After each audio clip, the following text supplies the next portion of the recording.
esse primeiro trabalho. Então, apoie, né? Apoie, porque é muito importante que a gente possa continuar. Você vai ter essa edição, você vai poder fazer as perguntas para mim, tirando dúvidas sobre o livro que você tiver, né? E basicamente você vai ter na sua estante, na sua prateleira também, tá? Então, convido todos aí a apoiarem esse trabalho.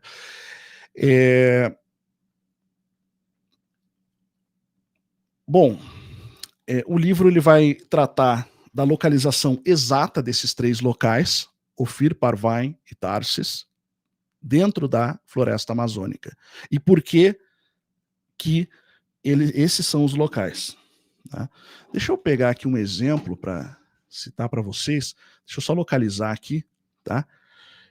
Vamos pegar aqui a página 58 do livro.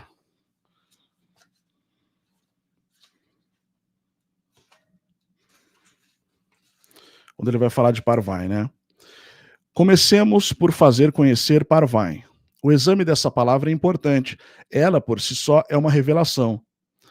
No livro 2 de Paralipômenos, aí eu coloquei uma nota, refere-se ao livro 2 de Crônicas da Bíblia, né? Porque se a pessoa passar livro 2 de Paralipômenos, não é todo mundo que conhece teologia, enfim, hermenêutica, que vai conhecer essas origens que Paralipômenos é Crônicas, né, da Bíblia. Então, eu fiz algumas inserções, algumas notas, né? Capítulo 3, versículo 6, diz que Salomão adornou sua casa com belas pedras preciosas e que o ouro era de Parvine. Então, este rei conseguia, pois, o ouro de outra parte, que não fosse só Ofir e Tarsis, ou Tarsis. Então, Parvine é pronúncia alterada de Parwin, conforme eu disse. Por isso que o antigo alfabeto latino confundia o V e o U, que o Yod, que é a vogal I, muitas vezes se lê com a pronúncia de Ai em hebraico. Então fica Parwine, né? Porém, no texto hebraico, o ouro de Parwin está escrito Zab Parwin. E no texto grego, dos 70, a Septuaginta, lê-se igualmente Parwin. E sua versão nos dá aqui a completa razão. A terminação in indica o plural hebraico. Está acrescentada a Paru, porque, como se vê em nosso mapa, existem na bacia superior das Amazonas, no território oriental do Peru, 2 rios auríferos, um com o nome Paru e outro com o nome de Apuparu. O Rico Paru, e que significa, né, o Rico Paru, e que unem suas águas em 10 graus e 30 minutos de latitude meridional, para as confundirem depois no Ucayali, que é um dos grandes afluentes do Amazonas. Tá? Ora, 2 rios do nome do Paru fazem justamente um plural e dão o Paruim dos hebreus. Eis, pois, um dos lugares bíblicos perfeitamente indicado e por nós descoberto. Faremos a respeito de Parvine as observações seguintes. Os 2 rios, Paru e Apuparu, descem da província Carabaia, que é a mais aurífera do Peru. A segunda observação é que não se deve julgar, apesar da quase semelhança dos nomes, que o Peru venha de Paru. E aí ele vai argumentar com linguística que não pode ser o mesmo Peru, no caso do país, e sim o rio Paru. Tá? E essa é a mesma linha, basicamente, que ele vai tratar, né? É uma argumentação técnica, linguística, que ele era um especialista, né? Eu vou ler um pouquinho aqui basicamente sobre a biografia, né, do Dom Freud Thoron. Esta é uma edição inédita e atualizada da obra esquecida do etnólogo francês Dom Henrique Freud Thoron, de 1869, né, que defendia a presença das frotas salomônicas e fenícias no coração da América do Sul. Henrique Freud Thoron foi um etnólogo, filólogo e explorador francês do século XIX que pertencia a uma família aristocrática francesa que fugiu do país após a Revolução Francesa, motivo pelo qual viveu parte de sua vida na América do Sul, onde desenvolveu extensos estudos de campo sobre os povos indígenas e línguas nativas, notadamente o Quichua, idioma dos antigos Incas. Tá? Então, para quem adquiriu deixa eu deixar um recado. A gente, quando fez a divulgação, tá?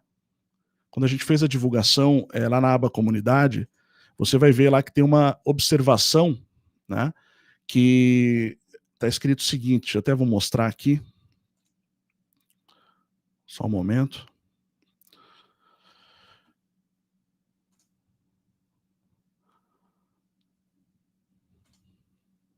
Não é aqui, ó. Ó, depois que a gente fez a divulgação, né, 11 dias atrás, quando a gente fez o pré-lançamento, tá? Tá aqui. Preencha seus dados adequadamente lá embaixo, né? Depois que fiz a apresentação do livro, tal, tá escrito assim: preencha seus dados adequadamente, pois nossa equipe entrará em contato para entrega. Prazo de 60 dias, pois mandamos rodar hoje. Então nós recebemos agora as primeiras provas, né? Vamos dizer assim, os primeiros já impressos para a gente aprovar para rodar agora a quantidade.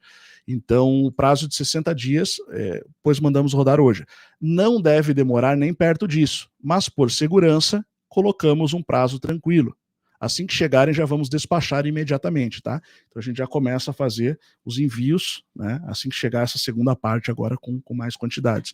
É o primeiro livro lançado pelo Instituto São Brandão e você leva também o curso com 7 aulas, sendo 3 lives com direito à apresentação e perguntas sobre o tema que vou responder pessoalmente, tá? Eu mesmo vou responder. Então, essa edição de colecionador, adquira o seu, tá?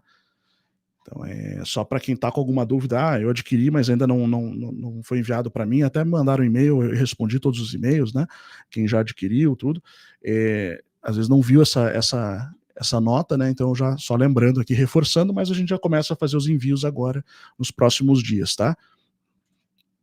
Então, bom, de fato, é uma obra perdida, né? De mais de 150 anos, recuperada e traduzida para o português moderno. Isso aqui é bem importante que você saiba, tá? Que isso daqui é algo que está assim, que as sociedades discretas, secretas, estudam secretamente isso daqui. Sociedades discretas, aquele pessoal que controla a narrativa histórica, sabe? Né? Esse pessoal conhece isso daqui. Tá? Isso aqui é de conhecimento deles. Só que sempre foi escondido. Agora com a internet começou a ser conhecido. E agora a gente está aproveitando, né? Depois desses quase 5 anos que a gente já tem aí da verdadeira história do Brasil, né? Nosso trabalho Verdadeira História do Brasil já está com 5 anos. A gente está começando a publicar, né? Para ter também na forma de livro esses conteúdos e num português claro, um português fácil de entender, um português moderno, tá? Então, enfim, é isso, né? Uh, Deixa eu ver como é que está o nosso chat aqui.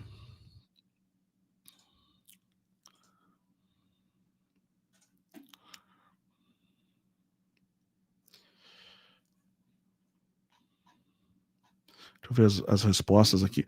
O próprio Oppenheimer, isso inclusive é uma das coisas citadas no livro, né? Salomão, Solimões. O nome, na verdade, o nome já era esse. Eles chegaram lá e tinha um rio chamado Sorimã, né, que os indígenas chamavam assim.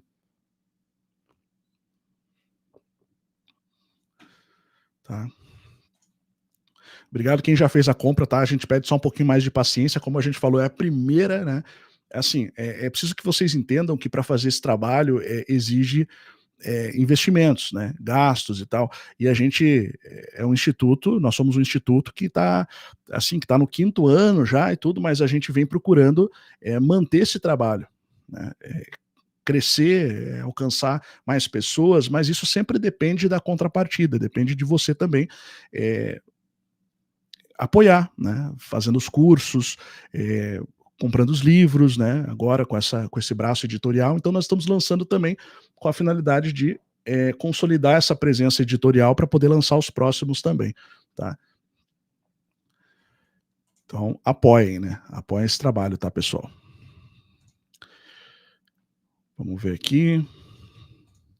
São obras muito necessárias, né, basicamente, e assim, eu não vou dizer para você, tá tudo certo o que ele falou ou tá errado. Eu peço que você leia, tá? Eu li esse livro umas 10 vezes, e cada vez que eu leio, eu fico mais surpreso, sempre tem coisa nova, porque realmente são coisas técnicas, é uma argumentação, né, pessoal, de um linguista. Então, isso aqui é um trabalho antropológico, de resgate, de pesquisa histórica, né? Então,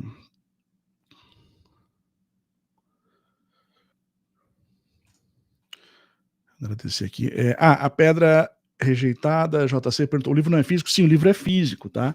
Esse aqui é o livro, inclusive, né? Você vai receber desta forma aqui, tá?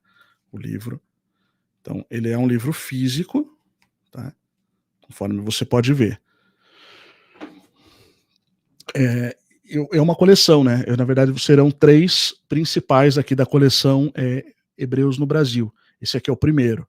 Então vai ter mais 2 partes ainda, que é legal você ter até para ter a coleção, né? Tem o primeiro, depois vai ter o segundo e o terceiro.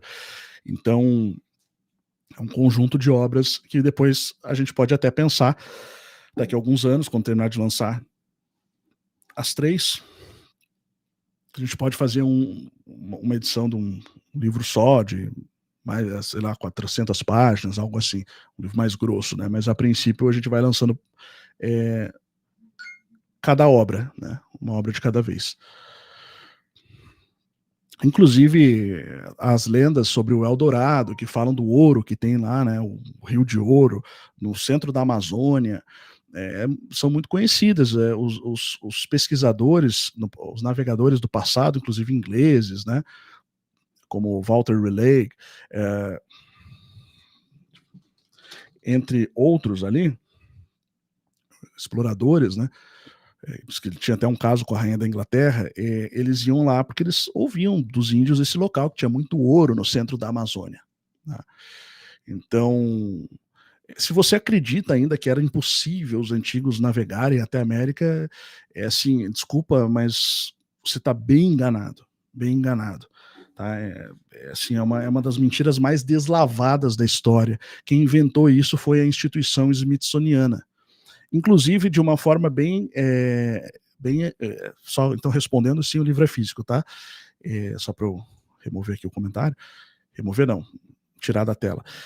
Então, assim, a questão dos antigos não poderem cruzar o oceano, isso foi determinado pela instituição smithsoniana, que são os grandes falsificadores da história, com um argumento bem racista, que dizia que se não fossem somente os brancos europeus é que tinham teriam capacidade de atravessar o oceano. Se não fosse eles, ninguém teria essa capacidade. Lembrando que nessa época, ali pelo século XIX, ainda existia algo assim que era abjeto, né, que era o chamado racismo científico, onde procuravam embasar o racismo com argumentos que hoje são considerados pseudocientíficos, né, mas que na época eram aceitos não porque eram verdade, eram aceitos porque existia uma elite na época que queria que isso fosse verdade. Então, da mesma forma que as mentiras que são contadas hoje na história, né, são contadas por tendência. Né? Então eles queriam acreditar nisso, eles queriam impor um domínio sobre outros povos, manter certas linhas de pensamento. Os Estados Unidos passou por direitos civis nos anos 60 somente. Então tinha espaço para negros e para brancos. E foi lá nos Estados Unidos, que é a instituição smithsoniana, que tem a sede nos Estados Unidos, fiz um vídeo recente sobre eles aqui, né? Determinaram isso, então, que eram somente os brancos que teriam capacidade de atravessar o Oceano Atlântico, europeus e tal. Então, quer dizer, um argumento sem pé nem cabeça, sem fundamento nenhum. Tá? Hoje, tanto que daí teve que chegar um dinamarquês, né? O Thor Heyerdahl, inclusive eu falo disso no prefácio que eu coloquei, com a expedição Ra-2, tá aqui a foto, né? Atravessou o Oceano Atlântico com um barco desses modelos antigos, um barco de junco feito lá no norte da África. Tá? Ele atravessou com uma tripulação com 7 pessoas, atravessou em 40 e poucos dias ali o Oceano Atlântico. Né? O autor aqui cita também uma expedição de 1867, isso nos anos 70 agora. Então ele refutou na prática, usando tecnologia antiga somente. Sim, é possível atravessar, a gente atravessou aqui. Agora, recentemente, a gente teve o caso da Tamara Klink, né, inclusive, Tamara Klink, filha do Almir Klink, que atravessou agora o Ártico, né, sozinha pelo Ártico, mas ela já tinha atravessado o Oceano Atlântico também feito essa mesma viagem, tinha feito a volta ao, não lembro se foi ela, acho que foi uma outra navegadora também que fez a volta ao mundo, tá? Teve uma outra navegadora que já tinha que atravessou 5 vezes já o Atlântico, sozinha, com barco a velas, tá? A verdade é que você pode falar, não, mas o barco de hoje ele aguenta, ele é feito para aguentar. Mas se você olhar os barcos antigos, eles eram bons também, tá? Eles não eram porcaria, não. Eles eram barcos enormes e os fenícios eram grandes engenheiros na projeção projeção e construção de embarcações, eram grandes navegadores, e pode ter certeza que eles sabiam que se você colocar uma vela mais assim, usar um tal material assim, por tentativa e erro, eles já tinham descoberto há muito tempo que era o que precisava para atravessar os grandes mares, né?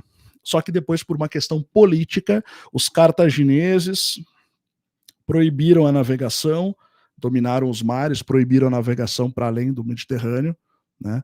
Depois disso, Roma vai assumir.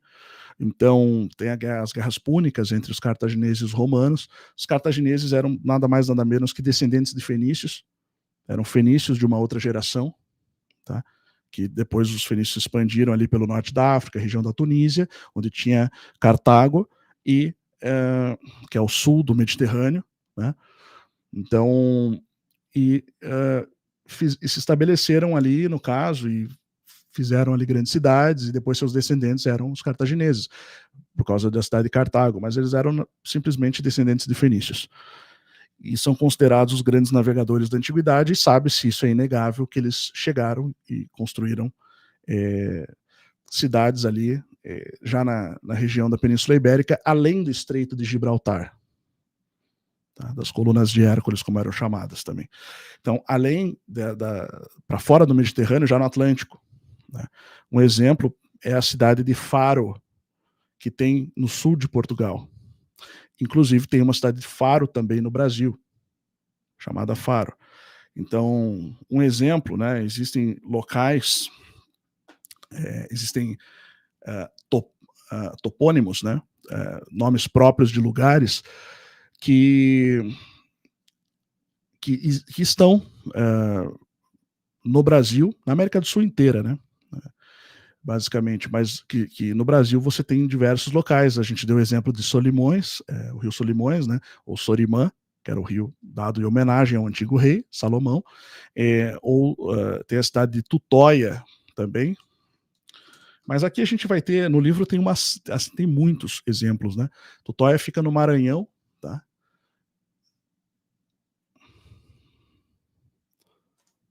Deixa eu mostrar aqui. Que seria uma corruptela, né? Da metrópole fenícia Tur com Troia, tá? Por isso tinha esse nome Tutóia. Então tem muitos locais, né? Especialmente aqui no Nordeste, que você vai ter esses locais. Aqui também, na ilha de Marajó, né? Entrando aqui no Rio Amazonas, tá? Ou onde ele deságua, no caso, né? Tá? Então, são alguns exemplos, tá? Então, existem outros locais que são mencionados ao longo do livro que vale muito a pena você ter e conhecer, para conhecer a história e simplesmente analisar esses argumentos, que eu achei fantásticos, né? Tanto que a gente já vem há 5 anos fazendo esse estudo.